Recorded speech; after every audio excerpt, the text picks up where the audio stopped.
Mama Kai. Mama Kai. Mama Kai. Mambo. Amka basi tukalale. Twende tukalale. Hii ni kama movie lakini sio movie. Mtazamaji wa Master TZ Online TV, kabla yote nikumbushe tu, kama ulikuja subscribe basi bonyeza kitufe kimeandikwa subscribe na ndipo utakuwa kwanza kabisa kupata taarifa zote kutoka hapa Master TZ Online TV. Na hii ni moja ya clip ambao kwa sasa ina trend sana kupitia mitandao ya kijamii hususani TikTok. Na hawa ni watu wanajiita 1Soul7. Ni kwamba wenyewe huwa wanajiposti sana clips tofauti zinazohusu maisha yao ya kila siku kwenye hiyo account yao ya TikTok kwa jina la 1Soul7. Na wenyewe huwa wanajiposti hivyo kikawaida tu maisha yao halisi wanavyokuwa wanaishi.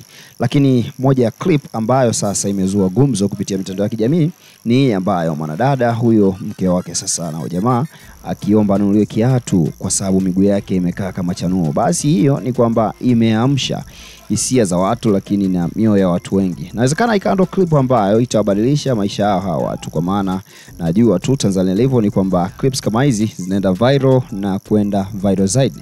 Na kupitia akaunti ya Mange Kimambi Instagram ka posti ama kaandika ujumbe mzito sana kuhusiana na hiyo video ambayo inasambaa katika mitandao ya kijamii. Na Mange Kimambi kaandika hivi: nimeona wanaume wengi wameipenda hii video wakiwa wanasema hii ndio jinsi ya mwanamke kuongea na mume wake, kwa kudeka, upole na unyenyekevu.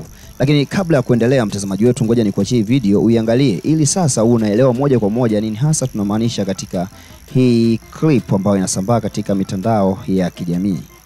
Uko unasemaje? Kwa nakwambia hivi, ukiwa unanunulia viatu, ukienda kununulia viatu, usinunulie ni viatu ambavyo viko hivi, ninunulia ambavyo vina kidude hapa katikati. Kwa sababu mimi unajua vidole vyangu vimekaa hivi kama chanuo. Kwa hiyo ukininunulia viatu ambavyo havina hichi kidude, nikivaa napata shida, ni miguu yote inaenda mbele, vidole vyote vinaenda mbele. Nyuma kuna kwa mnaki. Vidole vyako vimekaaje? Vimekaa hivi kama chanuo.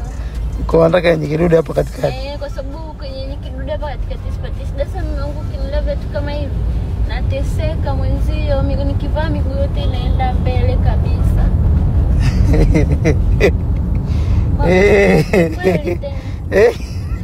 Ndio kwa mfano kama hivi hapa ndio sisi unaona hivi napenda kuvivaa kwa sababu hivi hapa hivi mbele vimenibana, lakini vile vingine nashindwa kuvivaa kwa sababu nikivaa miguu inaenda mbele yote.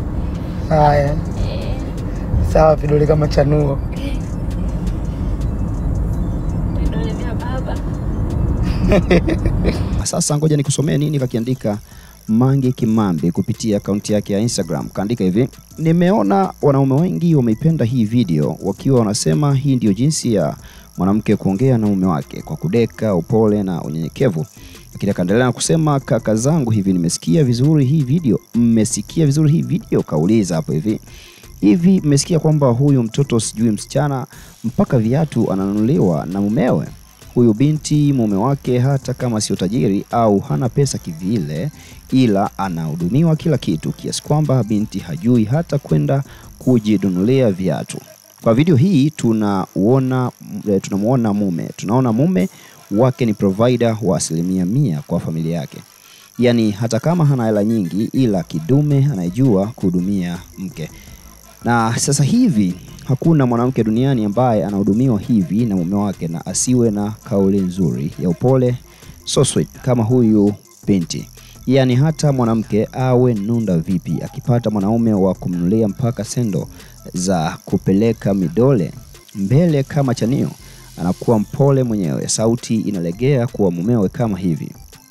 Tatizo lenu wanaume wengi siku hizi, hamtaki kuhudumia wake zenu. Mnataka sisi ndo tuhudumie, au mnataka 50-50 mpaka kodi tugawane. Sasa kama unataka 50-50 kwenye huduma, ujue kuwa mpaka kwenye kauli tutawapa 50-50. 50-50. Unaniongelesha ndo ninakuongelesha. Nikiwa na kuhudumia ndo kabisa, hata ukipumua kwa nguvu na kugombeza. Tena ukitaka ni kutukanie mpaka mama yako, niulize kwa nini nimechelewa kurudi nyumbani. unihudumii kwa chochote, then unaniuliza nilikuwa wapi. Nyau nini wewe? Nilikuwa natafuta hela kwa wanaume wenzio ili tule humndani na kodi nilipe. Zamani mama zetu walikuwa na kauli za upole kama hizi kwa baba zetu, walikuwa very submissive. You know why? Zamani kwanza wanaume walikuwa hawaoi wanawake wenye ajira, au kama ana ajira anamwachisha, anahudumia 100%. Mama zetu walikuwa hawajui kuhangaika kutafuta pesa, baba zetu walikuwa wanahudumia. Ndio maana mama zetu walikuwa na adabu kwa baba zetu. Sasa siku hizi wanaume wanataka kuoa wenye hela zao au wenye ajira zao ili asihudumie, alafu wanataka kulegezwa sauti hivi. Mpumbavu nini? Mpumbavu nini wewe? Katukana hapo hivi. Siku hizi wanawake tunapambana juani kutafuta hela kama madume. Hiyo mood ya kumlembulia na kumnyenyekea mwanaume tutatoa wapi? Kumdekea, kumnyenyekea ama kumheshimu mwanaume ambaye hakuhudumii, ngumu mno, yani almost impossible. Hiyo ni post ambayo kaandika Mange Kimambi kupitia page yake ya Instagram. Sasa mtazamaji wetu wa Master TZ Online TV, na hiyo ndio clip ambayo imeungana na maneno ya Mange Kimambi kupitia page yake ya Instagram. Lakini kuna comment moja tu nikusomee. Kuna mmoja kaandika Miss Mfupe kaandika, kwanza mume mwenyewe si mnasikia anavyojibu kwa kumdekeza pia, yani huduma na madeko hatari kabisa. Sasa mwingine hapo ashaanza kusema, we mwanamke huna shukrani, hela yangu harafu wananipangia ninunue kiatu cha aina gani? Aro, unajikuta sauti ya kudeka yenye inagoma kutoka, unaanza kuongea kama Zuma ready. Mtazamaji wetu, ni kuachia klipu nyingine itazame, then kama ulikuja subscribe nikukumbushe tena kwamba bonyeza kitufe kimeandikwa subscribe ili wa kwanza kupata taarifa zote kutoka Master TZ Online TV.